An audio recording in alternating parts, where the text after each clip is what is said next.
Chào cả nhà, hey guys, I am Nina Tran Lee. Welcome to So Sim Yum Kitchen. This is where I prepare food that touches my family soul. It's simple to make and yummy to eat.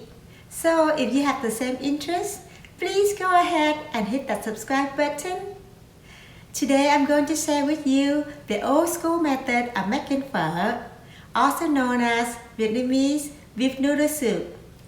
You know, after trying so many phở recipes in my 20 years of cooking, I have concluded that Mr. Phạm phở recipe is the winner because it always gets the full 10 points from the kids and I. Phở is my family favorite food in the whole world. We always crave for a big bowl of phở with clear, savory broth and amazing aroma. Because phở is our beloved food, we are quite picky when it comes to the topping, the noodles, the condiments, and of course, the broth. Certain recipes are worth keeping it old school, and phở is one of those recipes. The key to any good phở is the full-body beef broth that is tasty, clear, absolutely not cloudy, with amazing aroma, and of course, free of MSG. This combination can only be achieved through the art of slow or simmer cooking. Simmering, also known as slow cooking, helps to loosen the nutrients from the bones, ribs, and brisket, which allow them to come into the broth. This method will result in giving the broth its body and its amazing flavors. Even though the old school of making phở, also known as national dish of Viet Nam, needs 24 hours. But can you believe the actual labor time is only about 2 hours? To be honest, spending 2 hours to make 12 big bowls of amazing phở, free of MSG, is so worth it. In my home sweet home, cooking a big pot of phở, creating beautiful memories for our family of 4. Mr. Pham and the kids couldn't sleep in on Saturday morning because the whole house smelled amazing with phở aroma. I tell ya, they couldn't wait to dig into their beloved food. Not just one meal, but 4 meals straight of phở. As for me, I am super duper happy seeing their facial and body expression as they devour the big bowls of goodness. Anyway, so we get started with our old school phở, guys.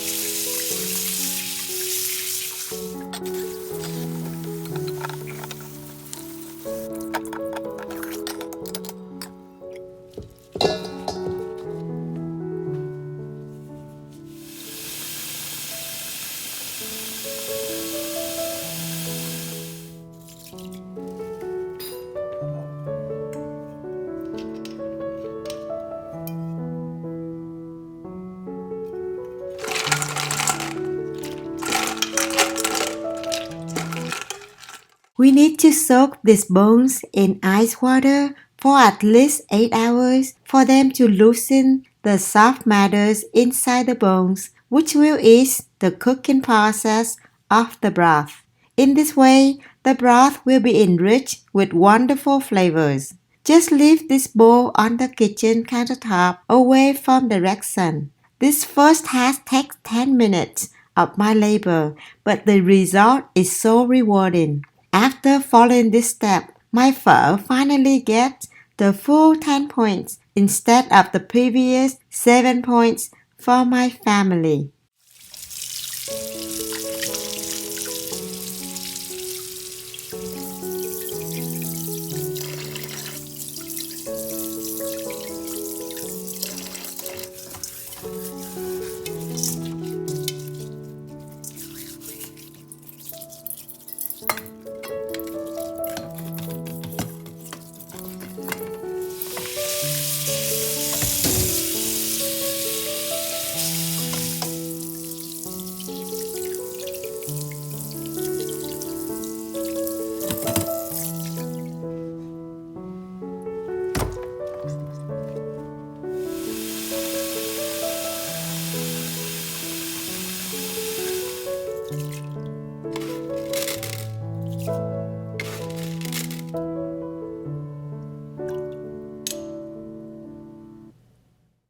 As for the meats, we also need to soak them in cold water for at least 8 hours for them to soften tough muscle. At the same time, they will give the meats more flavors. This method also helps releasing the blood, which prevents the broth from getting cloudy. We need to leave this bowl in the refrigerator to avoid bacteria from growing. Again, it takes about 10 minutes to prep the bones and the meat, yet the result is so rewarding. I don't know how Mr. Pham and the kids can tell, but whenever I make phở following this step, I will get the full 10 points from them.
Thanks to the first two tasks, we barely have any scum to remove from the broth. This will be the only time we have to remove scum or bubbles from the broth. Believe it or not, We have only spent 1 hour and 10 minutes of labor by the time we take out the brisket and ribs to be cleaned and kept in the fridge.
Okay, it is time to remove the bag of pho spice. Since the spice I am using are good quality, I only need to steep for 30 minutes.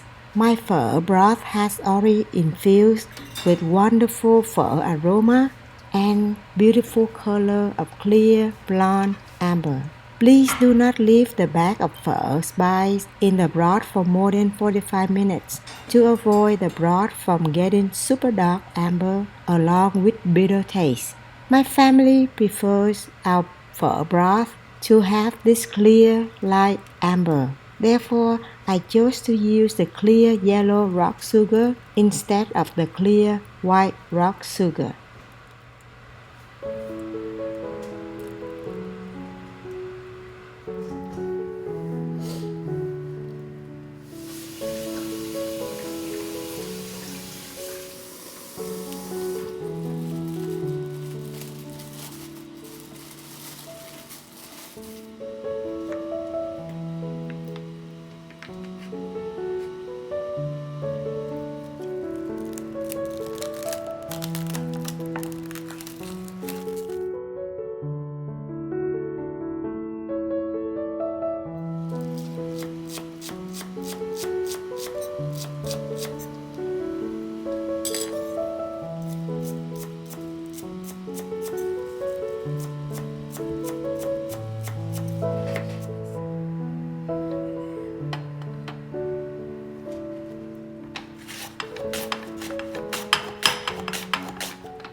Even though we hardly use the fatty layer, but we need to keep it in the pot to preserve the pho broth flavors. Please do not get rid of the fatty layers. Use the back of the ladle to spread out the fatty layer before getting the broth into the bowl like this. Oh, if you guys can be here to smell this amazing aroma. The scent is just right and not overly strong. And check out this clear, beautiful blonde amber of the pho broth. This is the color my family like for our pho.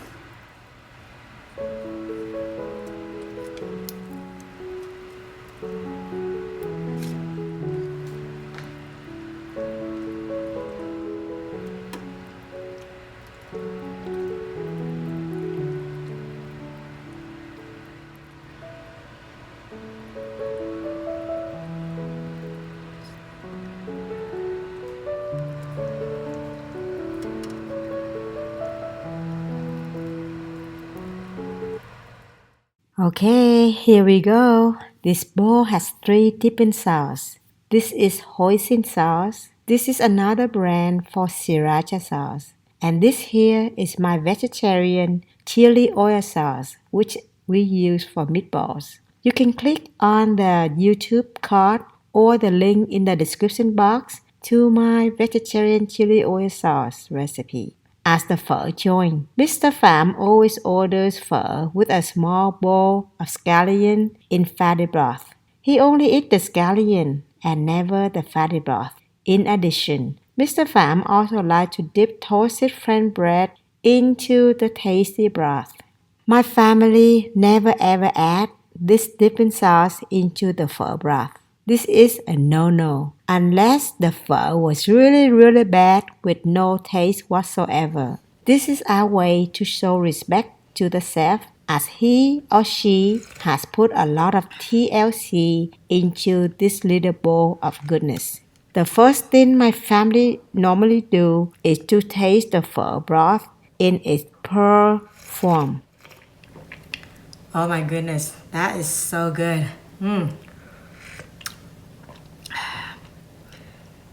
Wow.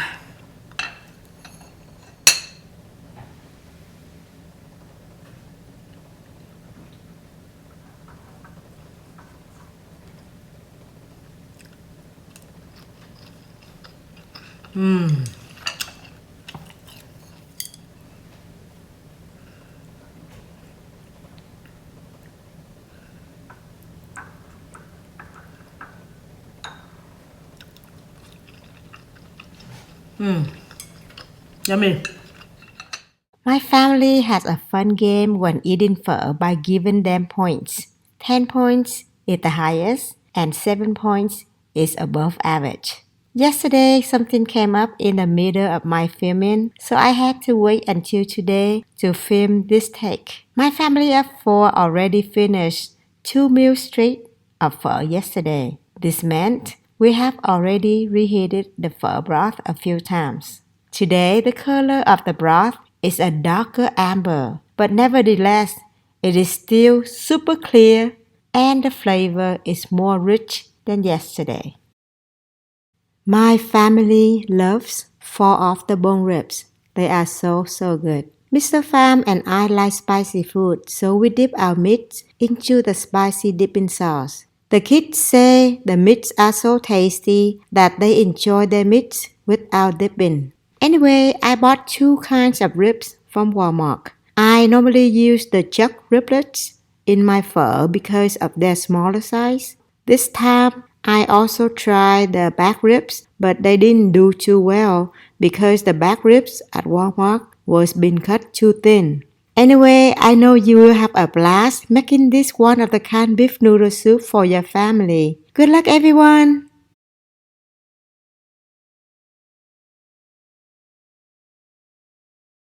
I cannot believe it, but this time I didn't have any leftover broth because my family ate 4 meals straight of pho since Saturday. Luckily, I filmed this take before all the broths were gone, Lord. Anyway, I normally store the leftover broth in a container like this and keep it in the freezer for emergency day. The broth needs to be thawed overnight in the fridge. When it is ready to be served, just reheat the broth over medium heat to a boil. As for the meat, I like to use meatballs and beef tenderloin. The restaurants usually serve top round for their rare option. Since we are at home, let's treat ourselves to a better cut of meat. This beef tenderloin or the filet mignon is the best cut to eat rare or medium rare with pho. To help slicing the meat better, I normally put this in the freezer for about 45 minutes. Since the tenderloin is so tender, we don't have to cut them super thin. My family like a little thick so we can taste the meat.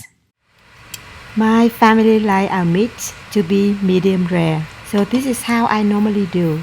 I put a few slices of tenderloin in the ladle and wait for the broth to come to a boil. I then submerge the ladle into the broth like this a few times until I get medium rare meat. I do this to prevent the particles from the meat to go into the broth and make it cloudy. Complete the pho bowls with a few more spoonfuls of hot broth along with meatballs. This is one fast and tasty meal using frozen leftover pho broth. I hope you enjoyed this old school pho recipe. If you did, please give this video a thumbs up and share it with your family and friends. If you are a vegetarian, you can click on the YouTube card or the link listed in the description box to the vegetarian pho recipe. And again, I would like to give a shout out to everyone kind comments on my videos. They are very, very precious and make me smile after reading them. Thank you so much for watching guys, and happy cooking for your family.